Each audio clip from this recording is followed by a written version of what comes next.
dear students. Today we are going to talk about the clavicle. I am Dr. Vaishali Bharambe. I have been teaching anatomy for more than 25 years and I love it. Clavicle is one of those, very commonly asked bones. So it's my pleasure to take this class for all of you. Let's begin. So question number 1 is, what is clavicle? Where is clavicle? Right? So if you're an early student who's just joined MBBS, you probably still know where is clavicle. It's taught in your school years, right? So it's your collarbone, right? So now that's the time when you should be feeling your collarbone.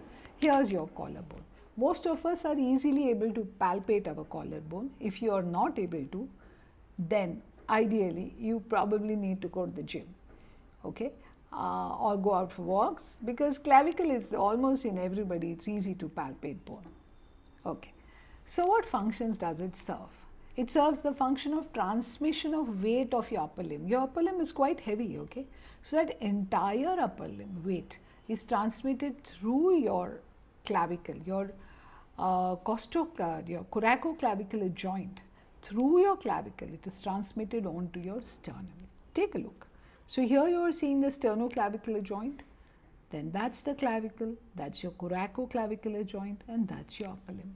So the entire weight gets transmitted like this onto your sternum and then onto the body carries it. Okay. So clavicle is carrying the entire weight of your upper limb, remember that. You should remember this because then you will understand effects of clavicular fracture. Right. So it serves the function of protection of lot of very crucial blood vessels which are passing in this gap. Okay, behind your clavicle, can you see that there is a nice little depression? In that depression are some of the most important blood vessels of your body. The clavicle protects them, and it's important in shoulder movements. Right. So now keep your hand on your clavicle and move your shoulder. Come on, do it. Move your shoulder up, down, forward, backwards. Can you feel your clavicle moving? Yes? Yes. So when we say shoulder joint, it does not mean a joint between humerus and scapula only. There are other bones which assist in this movement. That is the clavicle. I hope you've got the functions now. We can now go to what joints does the clavicle form. Take a look. That's the clavicle. Focus on the diagram now. Here is your joint between the medial end of clavicle and the sternum, called as the sternoclavicular joint. Here is the joint between the lateral end of clavicle and the scapula, called as acromioclavicular joint. So two joints formed, sternoclavicular, acromioclavicular. Right. So you'll be surprised at how many times this question gets asked in the exam. You can put an asterisk to it. It's one of the most commonly asked questions on clavicle. So what are the peculiarities of clavicle? It's a modified long bone. Let's come to this. Right. So you can see that it's a horizontal, it's a long bone. Looks long, right? It has two ends and a shaft, so it's a long bone. But normally long bones are kept along the longitudinal axis of the body.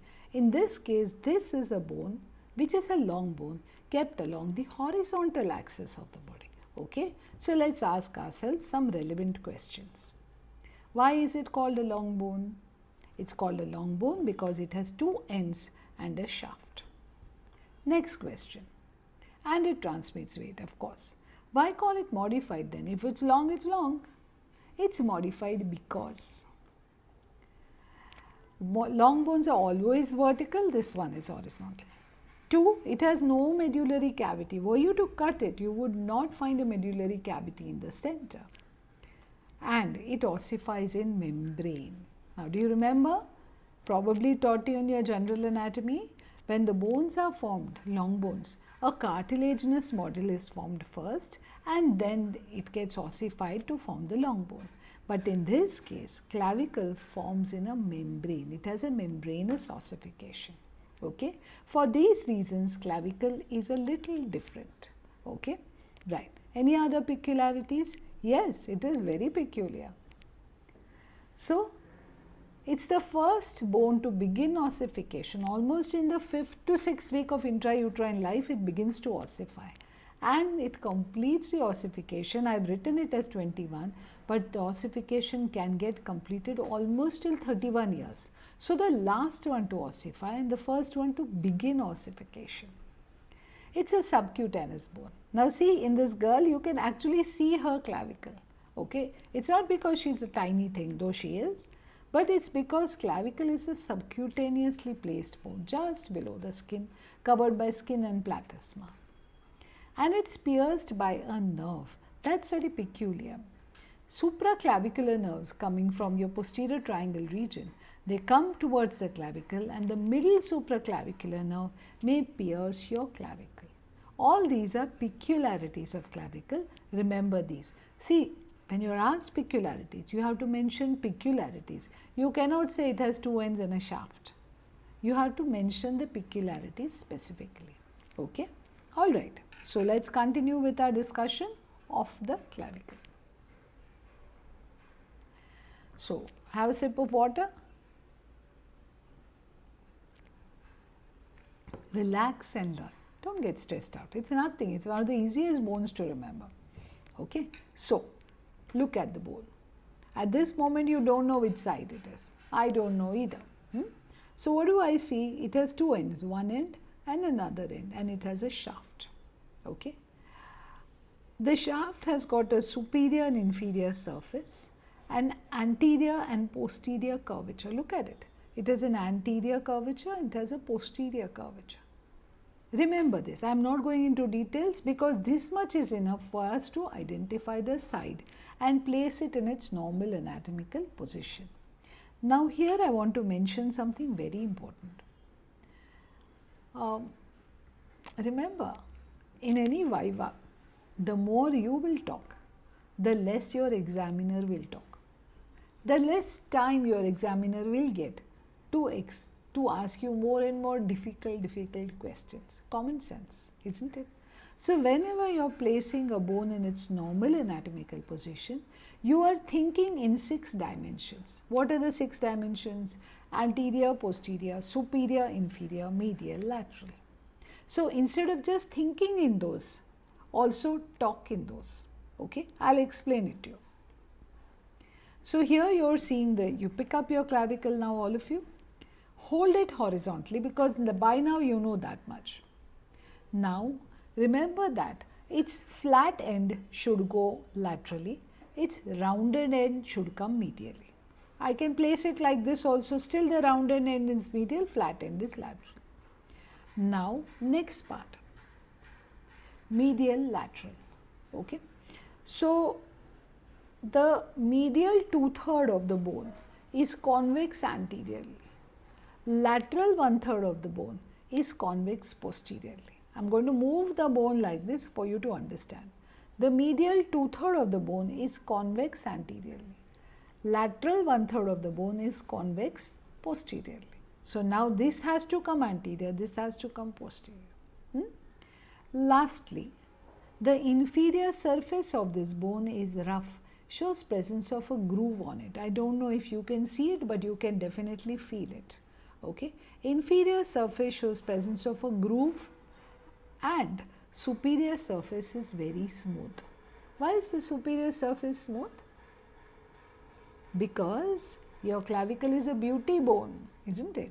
You don't want a rough beauty bone. Can you imagine that your clavicle is here and it's all, rough? Would you like to look at it? No. It has, because it's subcutaneous, it is made very beautiful and smooth. So, now if you pick up the clavicle, I don't know which side it is, I look at it, this surface is rough, I'll put it down. This surface is smooth, I'll put it up. Now, it can be left or right. This surface, this end is flat, I put it laterally. This end is rounded, I put it medially. Then medial 2/3 convex anterior, lateral 1/3 convex posterior. There, my clavicle is in its normal anatomical position. Okay? All right. So, and the flat end of it will direct to the side to which it belongs. It's directed to my right side. Therefore, this is the right side clavicle. Okay. So, let's learn about features of clavicle. Understand that your clavicle has two ends and a shaft. I am sure that is established now. Two ends can be acromial end laterally, sternal end medially. The shaft is made up of medial 2/3, lateral 1/3. Again we discussed that. Medial 2/3 will be described as anterior, posterior, superior, inferior. Lateral 1/3 will be described as anterior, posterior, border, superior, inferior, surface. You don't have to remember all this. It will come to you automatically. Don't worry. So, acromial end. That means the which end? Lateral end. The acromial end is having a facet to it. Can you see that it has a facet to it? This facet articulates with the acromial process of scapula to form the joint, acromioclavicular joint. You can't articulate it like this. You need to give space for your lung to breathe in between. So, there is a lung in between. So, you have to keep them articulating like this, giving enough space for your lung to expand. Alright. So, this is the joint between the acromion and the clavicle. What is the joint called? Acromioclavicular joint. Can you classify it? Yes, it's a plain synovial joint. It has a surrounding capsule which will be attached to both the bones, holding the two bones together. Let's now come to the sternal end. The sternal end, as you can see, is quite wide and enlarged. Whom does it articulate with? It articulates in the midline with the manubrium sterni. So, what should I call the joint? I'll call it sternoclavicular joint. Can you classify it? This is very important, okay? This is classified as a saddle joint. Very common Viva and MCQ question. It's called as a saddle joint. Now, what is the attachment here? You will find that attached around the joint is a joint capsule to hold these very two important joints together, bones together. Superiorly, it also gives attachment to interclavicular ligament, joining the two clavicles to each other. Anterior and posterior sternoclavicular ligaments, and finally in the joint you find an articular disc. Okay, asked in the exams, you must know about this. Inferiorly, it shows a rough facet. Can you see this? Okay, this is like this. This rough facet helps to connect your clavicle to the upper surface of the first rib and its costal cartilage. I'll show you a diagram to understand all this. Here's your clavicle, here's your sternum. Can you see the articular disc? And then there is a joint cavity on either side. This type of joint is the saddle joint, surrounded on the outside by capsule and anterior sternoclavicular ligament, and here you can see the costoclavicular ligament. Okay, use this image to understand things which are too new for you to understand. Right. So, you can see the medial end of clavicle articulating with manubrium sterni and below it the first costal cartilage. Here you are seeing the clavicle articulating with the acromion process, right. So, let us now begin to understand the shaft of your clavicle. The shaft of clavicle has got anterior surface, posterior surface, superior surface, inferior surface. So, let us understand the anterior surface first. The anterior surface in the medial half gives attachment to pectoralis major muscle. So, here and then you can see laterally there is deltoid and there is a groove in between. I have a question for you. Which groove reaches here? I am sure some of you will be able to answer this. By now you have probably dissected the deltopectoral groove containing the cephalic vein. Think about it. So, here's your anterior. So, how do we use bones to understand anatomy? Take a look. Now, this is the whole rib cage. Here you are seeing the clavicle giving attachment to pectoralis major. The rest of pectoralis major takes attachment from the sternum and gets inserted on the bicipital groove of humerus so that the muscle is like this. Now, with this image, it's not possible for you to forget pectoralis major muscle. So, when you are studying bones, use it to understand the muscle. Don't just study it just because it's there. It's stupid. Use it to understand the muscle. Alright. So, that was the anterior surface giving attachment to pectoralis major. I asked you a question, which is the groove that lies between pectoralis major and the deltoid muscle. Going on to the posterior surface, it's quite smooth. I can run my finger on it and there is absolutely no roughening there. Why is it smooth? Right. Before that, it gives attachment to a muscle called sternohyoid, okay, from the sternum to my hyoid bone. Can you see a muscle here? All these are called strap muscles. In aging people like me, you can see them quite easily, okay. So, sternohyoid goes from posterior surface of your clavicle up to your hyoid bone. But that doesn't answer my question. Why is posterior surface smooth? Take a look at this image now. Here is your clavicle. And can you see that posterior to the clavicle, I can see a major nerve bundle called brachial plexus, a muscle called scalenus anterior, a blood vessel called subclavian artery and subclavian vein. Subclavian artery is the blood supply to your upper limb. Can you have that damaged by a rough clavicle? You can't. So, these are very, very important neurovascular bundles which run immediately behind your along the posterior surface of clavicle. You have to have your clavicle smooth to protect them. Okay, that's why posterior surface of clavicle is smooth. Medial 2/3 continuation, superior surface. Here's the superior surface, which as you can see in the upper 1/3 gives attachment to sternocleidomastoid. Okay, so keep your hand on your cheek, right cheek, bend your head to one side, turn your head to the opposite side. Can you see a sternocleidomastoid becoming prominent? That's the muscle. You can see how it comes down and gets attached to my clavicle. Okay, so that's the sternocleidomastoid, medial 1/3 of superior surface of clavicle. Okay, this forms the base of which triangle?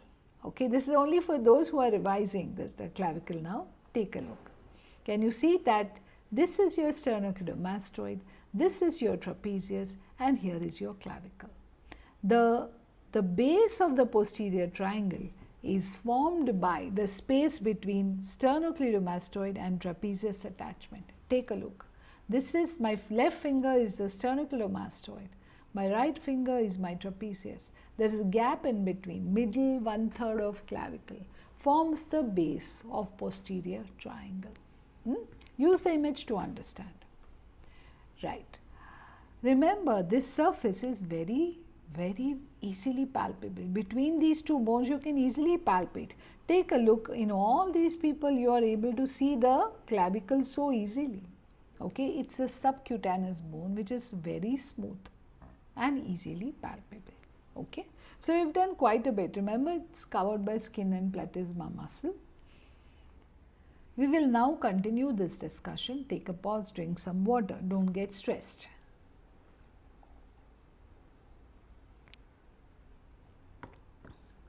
Ready? So, inferior surface. Pick up your clavicle, feel the inferior surface. Quite rough. Okay, I can feel quite a bit of roughening here. Inferior surface is rough. Shows presence of a groove for attachment of a muscle. You can see the groove here. Okay, for the attachment of a muscle called subclavius. Now, ma'am, you have put a line, green line around subclavius. Why have you done that? That's because as the subclavius gets attached here, it gets enclosed within the clavipectoral fascia, which also gets attached to the bone. So, that green line is indicating that fascia. I have some questions here. What is nutrient foramen? In which direction does it go in clavicle? Which is the growing end of clavicle? Which obviously means that here in clavicle, you are usually able to see a nutrient foramen. Okay, what is the meaning of nutrient foramen? Let's take a look. So, I am going to revise quickly with you. The growing end of bone is found in a direction opposite the direction of nutrient foramen. So, to the elbow I go, from the knee I flee. Remember this image?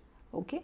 So, the nutrient foramina will go towards my elbow and go away from my knee, and therefore if it's going to my elbow, growing end is the upper end.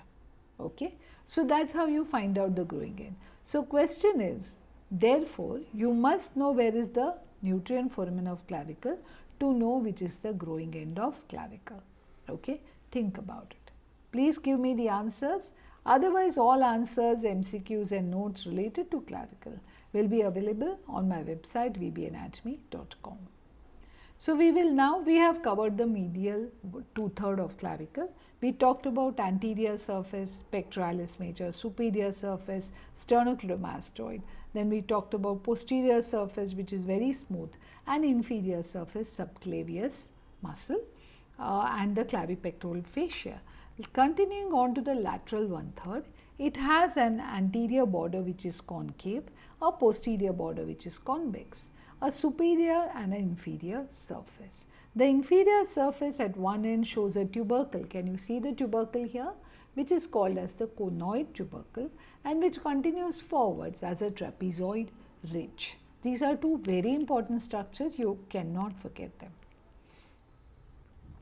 So, anterior border, okay, and superior surface give attachment to the deltoid.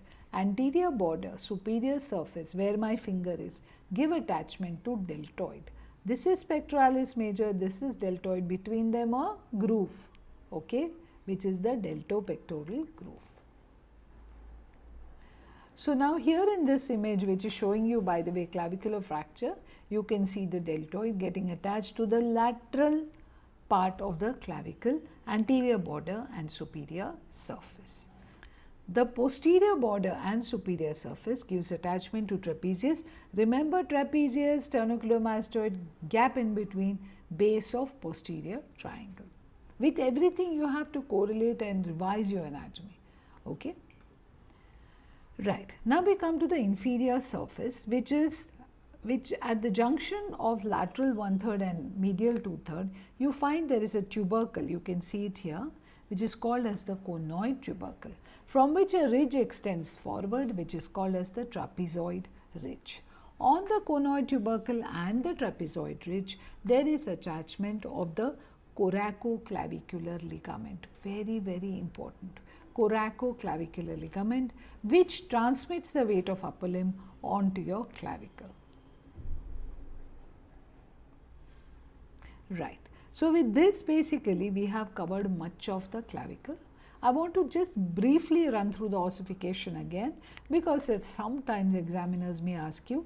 It's peculiar in that it begins ossification very early in 5th to 6th intrauterine life. It ossifies by 2 primary centers. Its ossification and the fusion finally takes place anywhere between 21st to 31st year. It ossifies last. Sternal end is the growing end of the clavicle, nutrient foramen usually directed laterally. There are a lot of studies on nutrient foramen of clavicle because it breaks the rule. If upper end is growing end of humerus, then upper end should have been growing, lateral end should have been growing end of clavicle, but that doesn't happen. Finally, let's understand that clavicle is the most commonly fractured bone in the body.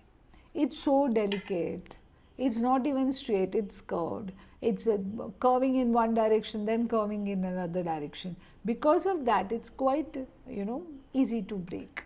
So when you fall, normally your upper limb is merrily carried by your clavicle. But when you fall, your whole body's weight for that moment travels through your clavicle, through your hand. Your clavicle can bear the weight of the hand, upper limb, but it cannot bear the weight of the entire body, and therefore clavicle breaks. So, junction of medial 2/3 and lateral 1/3 is the most common site for clavicular fracture. Okay. Now let's take a look at the image you are seeing here. After clavicular fracture, okay, there is a medial fragment and there is a lateral fragment. And what happens? Sternocleidomastoid pulls up the medial fragment. The weight of the upper limb pulls down the lower fragment. So your patient comes to you with the upper limb hanging down like this. The upper medial segment is literally projecting, the skin is showing you a projectile portion of the underlying broken bone. Okay, quite scary. So lift up the upper limb and support it. Immediately the fragments try to go back to their normal position. So first thing one should do in a clavicular fracture, support the fractured limb. Don't allow it to hang down. Remember, there are so many important blood vessels and nerves immediately behind clavicle. Any of them could be damaged if the upper limb is not adequately supported. So I hope, so that's how your upper limb goes up and lower limb pulls it down. The weight of the limb pulls the rest of the fragment down. So remember, I've asked you a lot of questions. The answers to all of them are available on my website. Do access vbanatomy.com. And if you like the lecture, like, subscribe, share with your friends. Use this simple method to study the clavicle well. I love taking this lecture. I always like the fact that there are these very young children who are reading these bones which later on in life are clinically so relevant. So do study it well, do enjoy this study of the very simple bone clavicle. I'll see you across the screen with the rest of the osteology now. So the next one will be scapula, then there will be humerus and so on. I hope you enjoy these lectures and learn something from all of them. Thank you. Bye.